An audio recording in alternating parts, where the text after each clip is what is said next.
Всем привет! Хочу показать, что бывает, если неправильно пользуются электрочайником. Обычным электрочайником. Там, кажут, 2 киловатта, киловатт 800 мощностью. Ну, вони різні, короче, чайники бувають. Є такий дешманський чайник, я вже їх сотні переробив з платформою, самі хренові. Так, що тут производитель пише, що він мощностью 1500.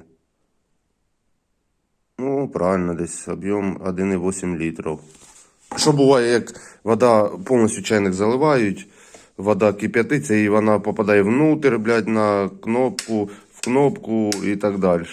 Я сразу відкрутив, все прозвонив і платформу, що ставить чайник, і всі контакти, теплові реле. І сразу я подивився, появився запах. Я думав, тен згорівший, ну провірив тен вроді. І тут видно на кришці, де ручка, де знаходиться теплове реле, чорнота і вонь.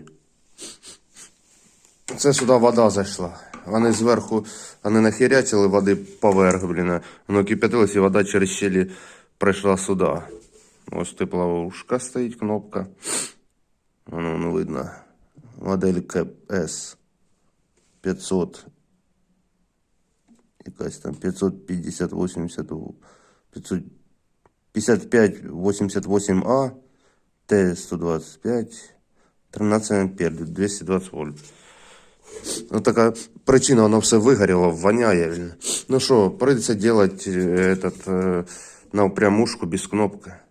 Там уже не почистен фига, там уже контакты внутри, что замыкается и размыкается с помощью нажатия кнопки и с помощью нагрева пластинки на контакте, что размыкает цепь, так сказать.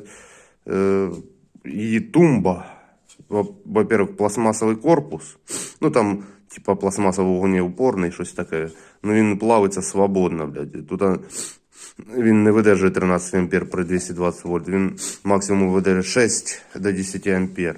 Видержує контакт. Ну, відео багато я знімав про електрочайник, як ремонтую. Обычный, даже на тені написано. 220-240 вольт, 1,5 кВт.